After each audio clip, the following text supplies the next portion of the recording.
Hi hello வணக்கம். மற்றும் ஒரு காணொலி வாயிலாக இணைஞ்சிருக்கிறோம். இந்த காணொலியில் வந்து ஒரு முக்கியமான ஒரு விஷயத்தை வந்து உங்களோட வந்து பகிர்ந்து கொள்ளலாம் அப்படின்னு சொல்லித்தான் இந்த ஒரு காணொலி. நிறைய பேர் எல்லாருக்குமே வந்து தெரியும், அதிகமாக வந்து இப்போ தொடர்ச்சியாக இந்த யூடியூபர்ஸ் என்று சொல்கின்ற போது இந்த ஹெல்பிங் வீடியோ செய்கின்ற யூடியூபர்ஸ் வந்து அதிகமாக வந்து இப்போ தாக்கப்படுற மாதிரியாகவும் அவர்கள் வந்து ஒரு என்ன சொல்கிறது, ஒரு மாய வலைக்குள்ள விழுபட்டு அவர்களை வந்து ஒரு முடக்கிறதுக்கான ஒரு முயற்சிகளா என்று சொல்லி கூட கொஞ்சம் யோசிக்கக்கூடிய மாதிரி இருக்குது. ஏன்னா தொடர்ச்சியாக இந்த ஹெல்பிங் வீடியோ செய்கிற யூடியூபர்ஸ் வந்து அதிகமாக வந்து இந்த பண மோசடிகளில் வந்து ஈடுபட்டிருக்காங்க. அவங்க வந்து இந்த வாழ்வெட்டு சம்பவங்களில் வந்து ஈடுபட்டிருக்காங்க. மற்றது ஒரு என்ன சொல்கிறது, சமூகத்தில் ஒரு பெண்களை வந்து இழிவுபடுத்துகிறாங்க, அந்த கதைக்க பேசுறதையமாக கதைக்கிறாங்க என்ற மாதிரி இப்போ அதிகமாக 2 யூடியூபர்ஸ் வந்து கைது செய்யப்பட்ட சம்பவம் வந்து உண்மையிலே நாடு முழுவதும் வந்து ஒரு அதிகமான பேசு பொருளாக இருக்குது. ஒவ்வொரு நாளும் இந்த யூடியூப் வலைத்தளத்தில் வந்து திறந்தாலே வந்து யூடியூபர் எஸ்கே கிருஷ்ணா கார்த்திக் என்று சொல்லித்தான் அதிகமாக இந்த ஒரு பகுதி வந்து போய்கொண்டிருக்கிறதே வந்து பார்க்கக்கூடிய மாதிரி இருக்குது. இப்போ ஒரு சிறிது காலத்துக்கு முதல் வந்து எல்லாருக்குமே தெரியும், டிகே கார்த்திக் வந்து அவர்கள் வந்து ஒரு வாழ்வெட்டு குழு சம்பவத்தில் வந்து ஒருவரை வந்து அவரும் சேர்ந்துதான் இந்த ஒரு சம்பவத்தை வந்து செய்தார் அப்படின்னு கூட அவர் வந்து கைது செய்யப்பட்ட சம்பவம் அது கூட நாங்கள் வந்து பதிவு செய்திருந்தோம். எல்லாருக்குமே தெரியும், நீங்கள் நிறைய பேர் வந்து பார்த்துருப்பீங்க. ஆனால் இதுலேயும் வந்து அவருடைய வழக்கு வந்து இப்போ 19ஆம் தேதி எஸ்கே கிருஷ்ணாவுடைய வழக்கு எடுத்துக் கொள்ளப்பட்டு அவர் வருகின்ற இன்னும் ஒரு 14 நாட்கள் வந்து அவர் வந்து சிறையில் வச்சிருக்கணும், அவர் வந்து விசாரிக்கணும்னு சொல்லி வருகின்ற மாதம் 2ஆம் தேதி வரைக்கும் வந்து அவருக்கு வந்து சிறை வந்து கொடுக்கப்பட்டது. அதாவது அந்த பிணை வந்து மறுக்கப்பட்டிருந்தது எல்லாருக்குமே தெரியும். அதோடைய அப்டேட்டுகளை வந்து நான் போட்டிருக்கேன்.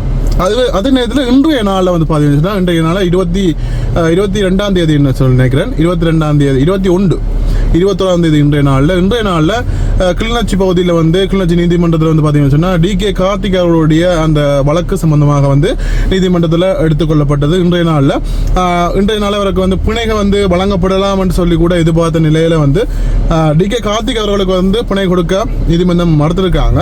அவருடைய மனைவியை மட்டும்தான், அவருடைய டிகே கார்த்திகளுடைய மனைவியை மட்டும்தான் இந்த பிணையில் விட்டுருக்காங்கன்னு சொல்லி இப்போ ஒரு தகவல் உண்டு, முக்கியமான ஒரு தகவல் ஒன்று கிடைக்கப்பட்டிருந்தது. அவங்களும் இதில் சம்மந்தப்பட்டிருக்காங்கன்னு சொல்லி தான் 2 பேருமே வந்து கைது செய்யப்படுறோம். உண்மையிலே வந்து யோசிச்சு பாருங்க, ஒரு ஆணை வந்து கைது செய்கிற ஒரு விடயம் வந்து ஓகே, ஆனால் ஒரு கணவன் மனைவியை வந்து என்ன சொல்கிறது சோடியா கைது செய்யறன்ற வந்து ஒரு உண்மையிலே அவங்களுடைய குடும்பம், அவங்களுடைய குழந்தைகள் எல்லாமே வந்து அவ்வளவு பாதிக்கப்பட்டிருப்பாங்க. ஒரு அம்மா அப்பா கிட்டத்தட்ட நான் நினைக்கிறேன் இப்போ ஒரு விடுகிழமையாக சிறையில் இருந்திருப்பாங்கன்னு சொல்லி நினைக்கிறேன். கணவனும் மனைவியும் ஒரு வழக்கில் வந்து சம்மந்தப்பட்டிருக்காங்க. அவங்க வந்து இருவருமே வந்து கைது செய்யப்பட்டு அவங்க நான் நினைக்கிறேன் 3 குழந்தைகள் நினைக்கிறேன், எனக்கு 3 குழந்தைகள்னு சொல்லி நினைக்கிறேன், 3 இல்லை. அப்போ அந்த குழந்தைகள் எல்லாமே வந்து இவ்வளவு தவிச்சிருப்பாங்க, எல்லாமே வந்து சின்ன பிள்ளைகள் இவ்வளவு தவிச்சிருப்பாங்கன்னு சொல்லி எங்களால் ஒரு குடும்பமாக இருக்கிற எங்களுக்கால வந்து அந்த ஒரு விளங்கி கொள்ளையில் அதனால் அதே நேரத்தில் நிறைய பேர் வந்து எனக்கு நேற்றைய நாளில் உண்மையாக இது நான் பொய்க்காண்டி சொல்லலை, என்னோட காய்ச்சவங்களுக்கு கூட தெரியும், ஜெர்மனில் இருந்த ஒரு அம்மாவை காய்ச்சிருந்தா டிகே கார்த்திக் அவர்களை பற்றி சொன்னேன். ஓகே தம்பி, அது சின்ன வயதில் ஒரு காலத்தில் அவங்க வந்து என்ன சொல்கிறது, அந்த ஒரு வயசு அவங்க அந்த படம் நடிக்கிற நேரங்களில் அந்த நேரங்களில் சிகரெட் பிடிக்கிறாகட்டும், மது வருந்தது எல்லாருக்குமே பழக்கங்கள், எல்லாருக்குமே அந்த சின்ன வயதில் அந்த குளப்படி பழக்க வழக்கங்கள் இருக்கும். அப்போ அந்த விஷயங்கள் மற்றும் இந்த கொஞ்சம் படியங்களோட சேர்ந்து கொஞ்சம் கெத்தா தெரிகிறது அந்த மாதிரியான விடயங்கள் வந்து டிகே கார்த்திக் அவர்களை வந்து தன்னுடைய யூடியூப் தளத்தில் வந்து சொல்லிக்கிறேன். ஆரம்ப காலத்தில் வந்து எல்லாமே வந்து செய்திருக்கேன், எல்லாத்தையும் பார்த்துட்டு தான் வந்திருக்கிறேன். ஆனால் நான் ஒரு உதவி செய்கிறது ஒரு சமூக வலைத்தில் ஒரு யூடியூப் தளத்தில் வந்து நான் கதைக்கின்ற போது அப்படியான விடயங்களை வந்து நான் தவிர்த்திருக்கேன்.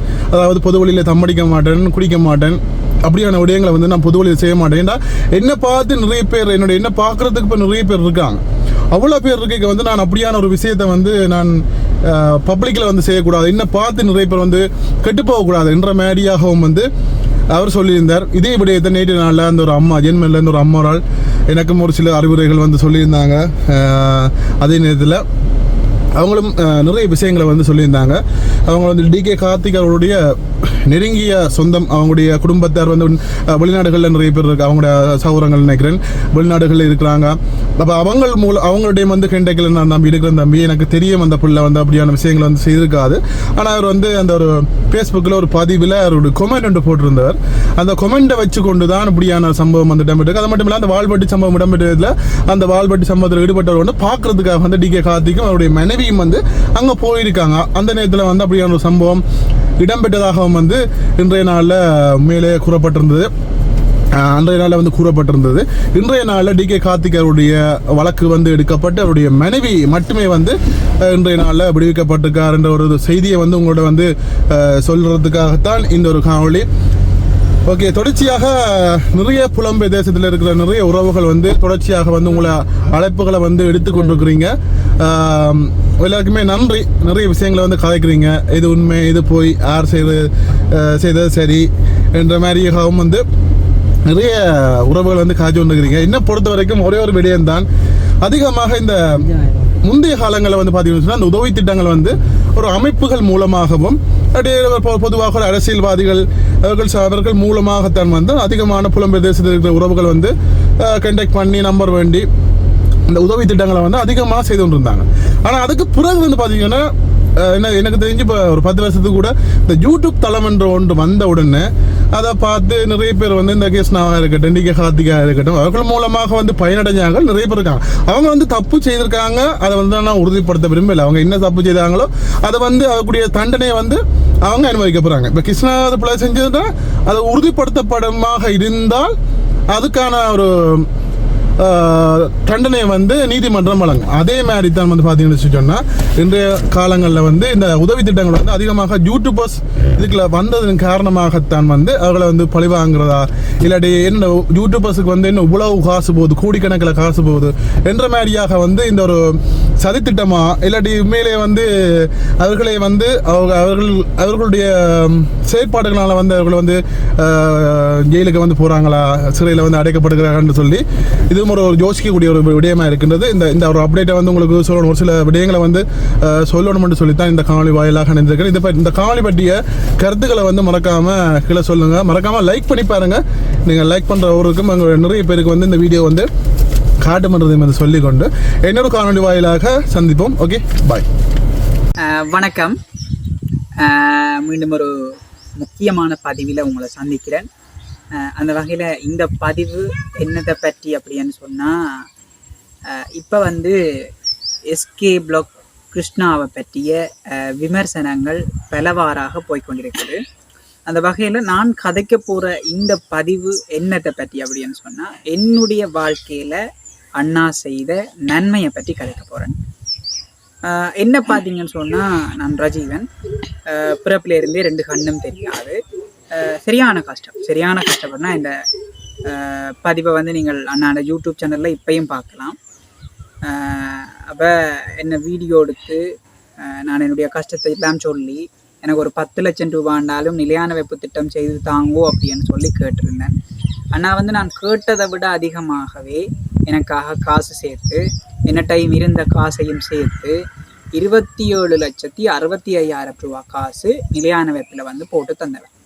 உண்மையில் அந்த இடத்துல அவர் எனக்கு சேர்ந்த காசுகள், அதை அனுப்பின ஆட்கள் எல்லாத்தையுமே வடிவாக விளக்கமாக சொல்லி என் கையில் கொடுத்தவர். அதான் ஒரு முக்கியமான விஷயம். ஏன்னா நிறைய பேர் சொல்கிறீங்க 1 லட்சம் கொடுத்தா 50,000 எடுக்கிறார் அப்படி என்று சொல்லி எல்லாம் நிறைய பேர். இப்போ அண்ணாண்ட நீதிமன்ற வழக்கு இப்போ போகிறதுக்கான காரணமே இந்த காசு மோசடி என்றது தான்.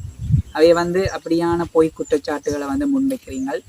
மேலே இது வந்து ஒரு அனுபவத்தின் அடிப்படையில் எனக்கு தனியே நடந்த விடயத்தை நான் சொல்கிறேன். எந்த காணொளி சார்ந்து எந்த விதமான ஒரு மோசடியும் நடைபெறவில்லை அப்படின்றத நான் அழுத்தம் திருத்தமாக சொல்லலாம். இது ஒரு விடயம். அதை விட வந்து பொதுவாக பார்க்கணும்னு சொன்னால், என்னுடைய வாழ்க்கை இருந்ததில் இருந்து இப்படியான ஒரு நிலைமைக்கு, அதாவது மாதாந்த வருமானம் எடுக்கக்கூடிய ஒரு நிலைமைக்கு வந்ததுக்கான காரணம் முழுக்க எஸ்கே அண்ணா. அவே இப்படியான அவதூறு பரப்புற ஆட்கள் தயவு செய்து கொஞ்சம் புரிஞ்சு கொள்ளுங்கோ. என்னுடைய நிலைமையை யோசிச்சு பாருங்கோ. நான் எல்லாம் வந்து அப்படியான ஒரு நிலைமைக்கு போவாட்டிக்கு நான் எவ்வளவோ கஷ்டப்படணும். அப்போ எங்களுக்காக இருந்தாலும், ஏழைகளுக்காக இருந்தாலும் நீங்கள் உங்களோட மனதை கொஞ்சம் இலக பண்ணி அண்ணாண்ட இந்த பிரச்சனைகளில் இருந்து அண்ணா வெளியில் வாரதுக்கு ஆதரவாக இருங்கோ. எதிர்ப்பான கருத்துக்களை வெளியிடுறாங்க, தயவு செய்து ஆதரவான கருத்துக்களை வெளியிடுங்கோ.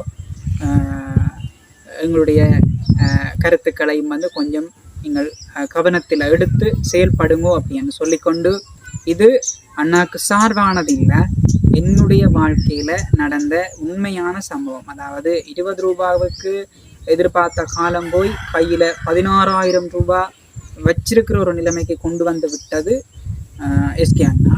அவை அந்த ஒரு நன்றி கடனுக்காக இந்த பதிவை நான் உங்களோட பகிர்ந்து கொள்கிறேன். முடிந்த வரைக்கும் நீங்களும் இந்த பதிவை வந்து பகிர்ந்து கொள்ளுங்க. மீண்டும் மற்றும் ஒரு பதிவில் மகிழ்ச்சியுடன் சந்திக்கும் வரை விடைபெறேன். நன்றி.